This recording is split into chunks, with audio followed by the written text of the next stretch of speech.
listening. When the world sleeps, the whispers begin.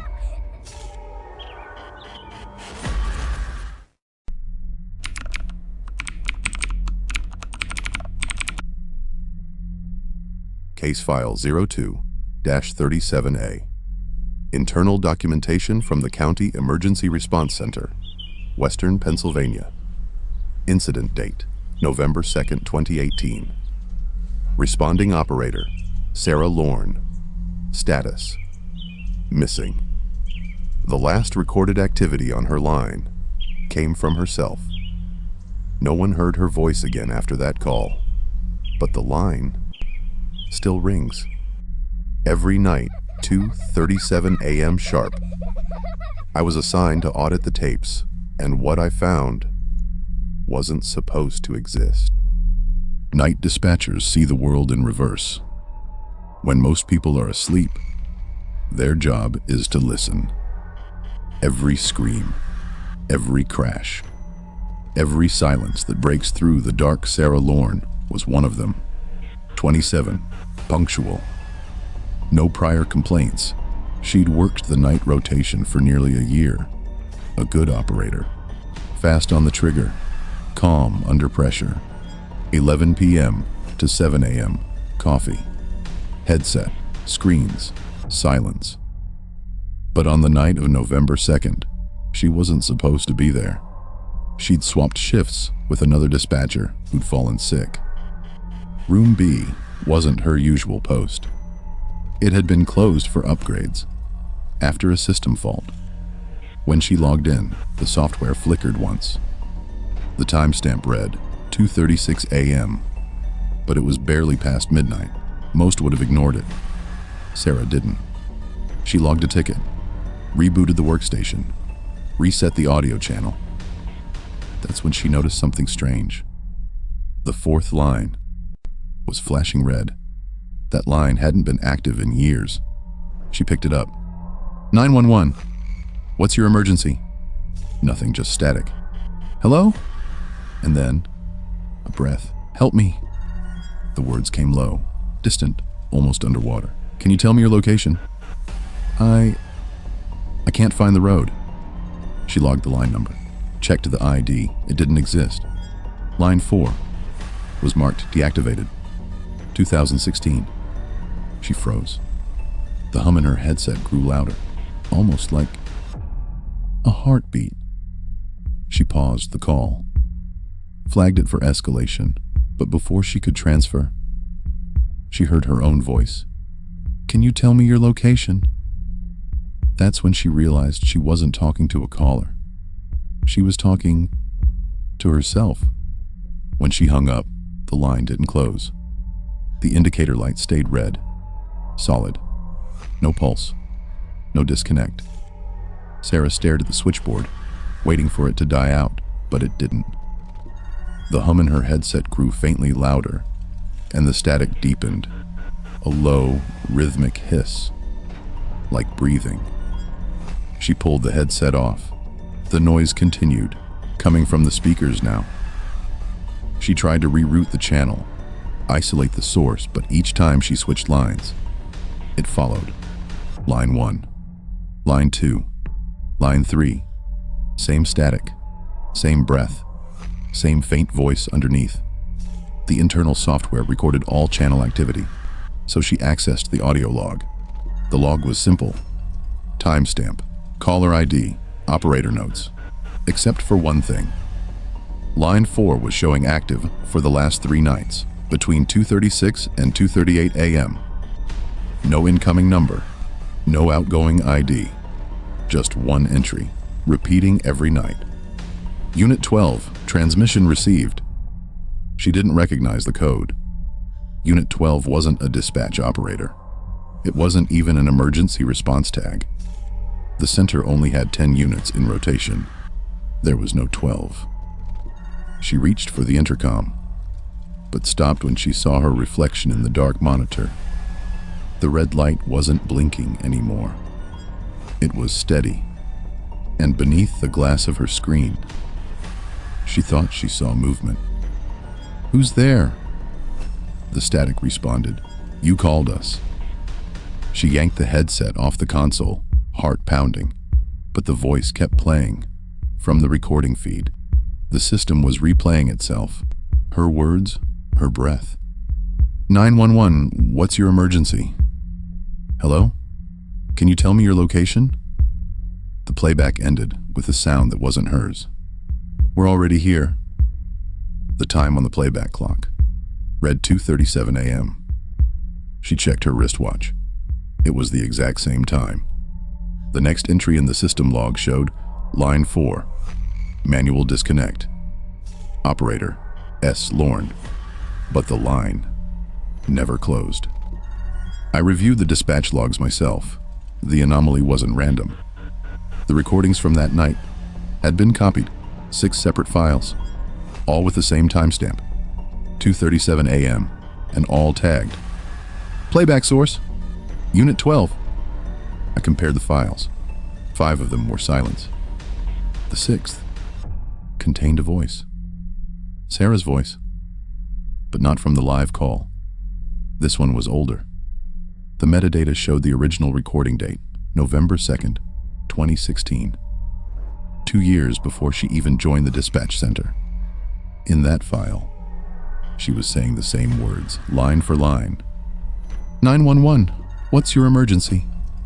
Hello? Can you tell me your location? The same tone, the same breath between phrases, except beat. There was one difference. After her final line, something else whispered back. You never hung up. I played it again, slowed it down, layered the audio waveform over the 2018 recording. They aligned perfectly. Sarah wasn't responding to a call. She was completing one. And whatever answered wasn't supposed to have a voice. I needed to understand what Unit 12 meant.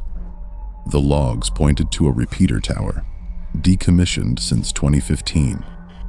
It sat 20 miles north of the county center, deep in the woods, off a service road with no signage. The locals called it the Echo Station, because if you shouted into the valley there, your voice would bounce back hours later. I drove there at dusk. The air was dry. No birds. The metal tower still stood, rusted and humming faintly, though no power lines ran to it.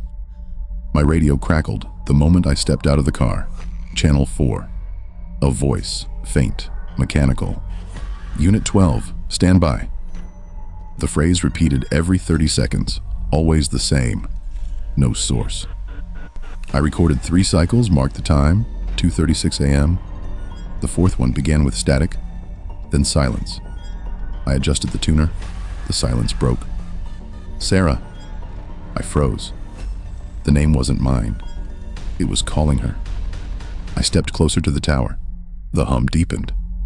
There were handprints on the metal door, streaked with dust and something darker. One print looked fresh. I opened the door.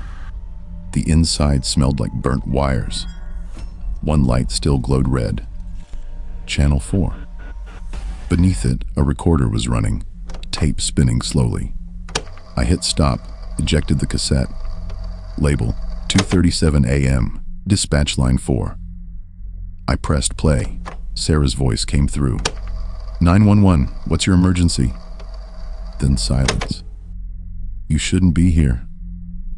The recorder clicked off by itself, and the tower lights died. Back at the center, I analyzed the tape. It wasn't a recording. It was a loop. Each time it played, the noise pattern changed slightly, like the voice was adapting. The waveforms evened out, the static narrowed, until under the hiss, another layer emerged. My own voice. This is case file 02-37A. I hadn't said that yet. Not into any mic. It was predicted in my own log entries. I traced the waveform backward. The signal's root frequency matched the dispatch server's internal clock, meaning It was transmitting from inside the system. Line 4 wasn't receiving anything. It was sending. The last packet came through at 2:37 a.m. to a repeater node registered as Unit 12. The location data? Same coordinates as the Echo station, but the signal was returning 2 minutes before it was sent.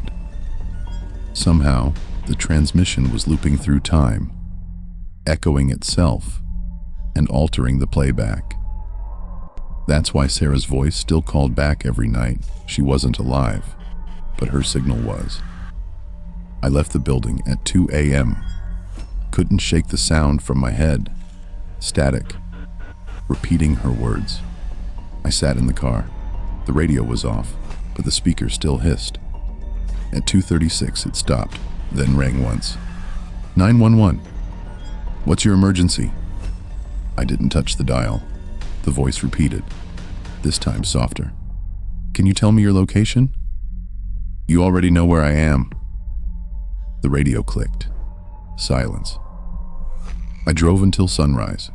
The station stayed behind me, but the static followed. Each time I crossed into a new frequency, a new voice whispered the same phrase. Unit 12, stand by. I realized something then. The signal didn't come from one source. It came from anywhere I listened. It only needed one receiver. Me. That was 3 years ago. The department shut down the dispatch center.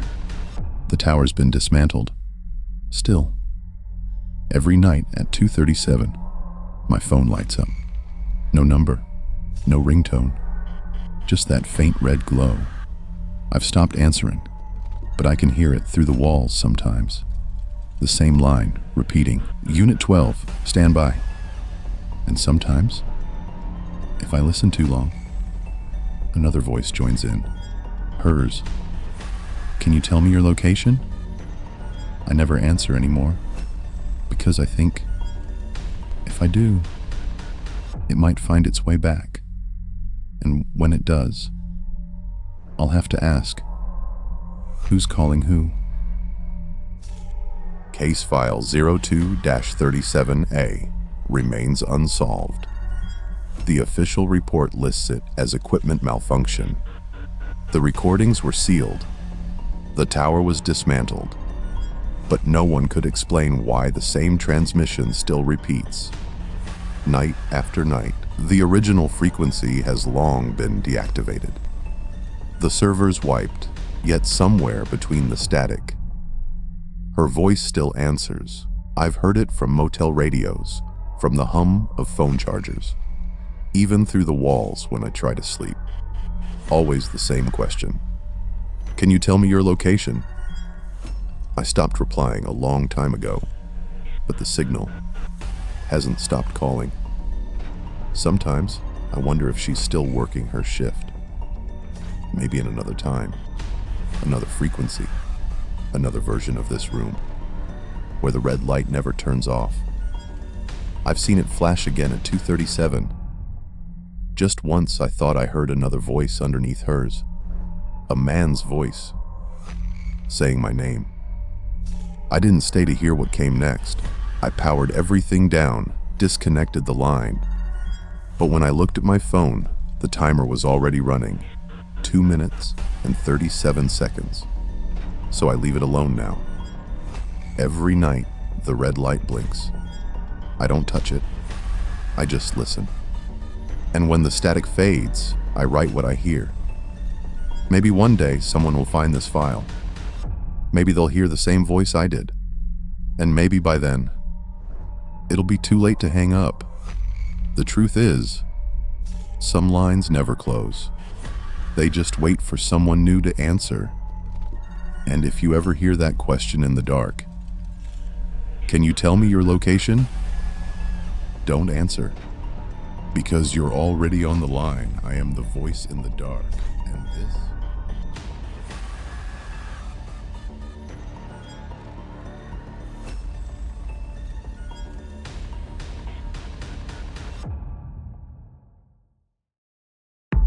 They're listening. When the world sleeps, the whispers never end.